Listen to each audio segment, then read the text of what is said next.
Sommes-nous des hommes d'ambition spirituelle, dans le bon sens du terme? Faisons-nous ce qui plaît à Dieu?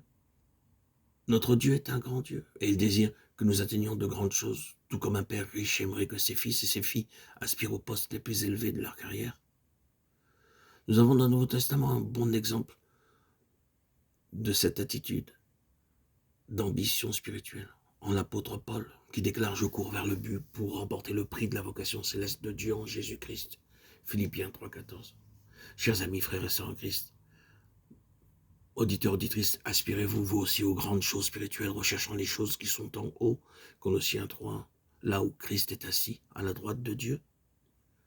Le Seigneur Jésus est à la droite de Dieu pour intercéder auprès du Père, afin de nous donner beaucoup plus que ce que nous pouvons demander ou penser.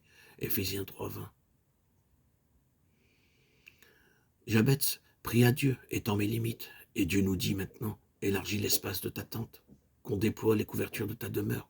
Ne retiens pas, allonge tes cordages et affermis tes pieux. Ésaïe 54,2. Comment pouvons-nous élargir nos limites ou notre tente, comme nous le demande le Seigneur? Nous devrions connaître l'élargissement de deux manières, intérieurement et extérieurement. L'apôtre Paul écrivait aux Corinthiens: notre cœur s'est élargi, de Corinthiens 6,11.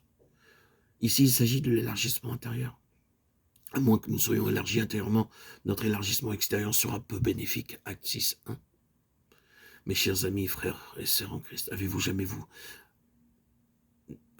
demandé avec ferveur à Dieu de vous donner un cœur élargi, un cœur large? Lorsque vous avez un petit cœur, vous pensez le plus souvent à vous-même, ou tout au plus à votre famille, tout comme l'homme qui avait l'habitude de prier ainsi: oh Dieu, bénis-moi, bénis ma femme et mes 4 enfants, personne d'autre. Et il finit par un petit amen. Frères et sœurs en Christ, lorsque vous faites le culte familial, de quelle dimension est le cercle des personnes pour lesquelles vous priez? Ceci peut être une indication pour connaître la dimension de votre cœur. Est-il restreint, petit ou élargi? Certaines personnes ont un cœur si étroit qu'elles ne peuvent pas aimer beaucoup qui que ce soit. C'est pourquoi elles manquent de compréhension envers les autres et qu'elles se fâchent avec elles. Ceci est une indication pour saisir où ils en sont.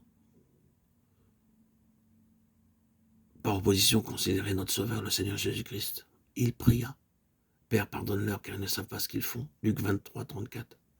Non seulement il pria pour ses ennemis, demandant au Père de leur pardonner et de le crucifier, mais il mentionna aussi la raison de leur pardon.